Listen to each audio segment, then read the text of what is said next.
they don't like. And if you're already drunk, hold it in. I don't know what the fuck to tell you. It kind of sucks, bro. Like, you don't know what it's like up here. Like, anybody who's never been on stage doesn't know what it's like. Being on stage is like having a one-sided conversation where like the only words the other person is supposed to say is supposed to be a laugh, unless I ask you otherwise. Basically like talking to a black parent, is actually what I'm saying. Don't speak unless spoken to, and ask for a response. That's the part that we get to tell you.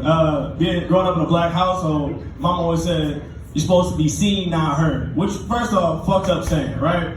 Second off, don't speak unless spoken to. But I've been spoken to a handful of times, spoken and gotten hit for it. It's not my favorite shit in the world, you know what I mean? Granted, some of those times I was spoken about and not spoken to directly, but I'm keeping it a stack. I think I needed to speak up for myself and give myself a voice. Nothing's worse than having your mom talking shit about you to your grandma directly in front of you. There's nothing worse than that. They look at each other in the eyes like, yeah, this kid ain't nothing. He failed 18 classes. I'm like, Mom, I only have 6. Smack, smack, all right. J. Cole said you gotta multiply by 3. I guess she was right. I do have 18 classes and I'm failing all of them. I wasn't a bad kid. Let me just talk that off. I wasn't a bad kid. I did my best to show my mom that I loved her. I did my best to get along with, I was gonna say I did my best to get along with my sister. That's a fucking lie. I definitely did my best to show my mom that I loved her. I always tried to make her and my dad smile when he was around. But I definitely should have got hit more, right? Like most people are like, I didn't deserve getting hit, or like it was a traumatic experience. My mom didn't beat me enough, like not even close. She was short by about like at least half, right? Anybody who knows me knows that I am an eccentric personality. I got told the other day, I had a question, I was like, if you woke up tomorrow as a different race, but everything about your life was the same, and nobody knew but you that you were a different race, how long would it take before you start freaking out? And I'm expecting like these deep, well thought out answers like I have. I have a huge answer and a list of people who I would talk to in which order and how I would go about it. They were like, nah, nigga, ain't nobody like you, bro. Like, you.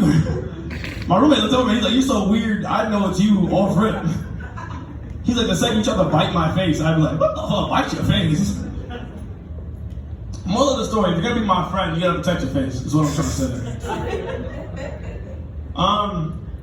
I'll say I grew up in a good household. I grew up, my mom was a single mother of 4, which is why I got a soft spot in my heart for single mothers. Yeah. Single mothers are the shit, bro.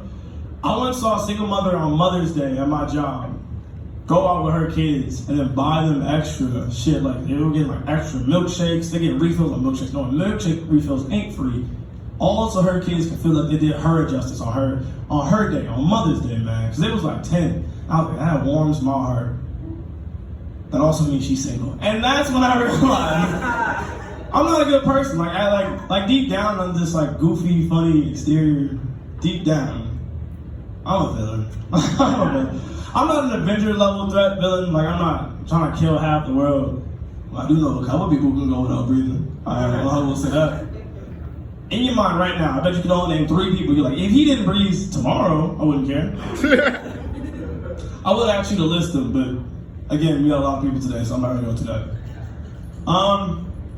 It's kind of nice though, like kind of nice, like having this love for single mothers and having an understanding. Like now that I'm grown, of all the sacrifice my mom had to make, and all the stuff she had to go through.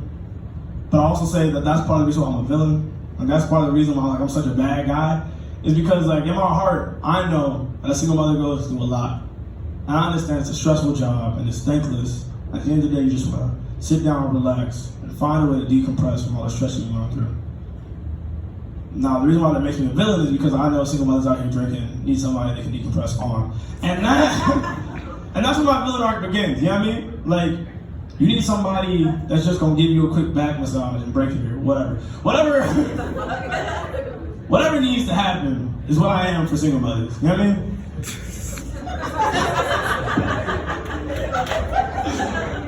That's what I am.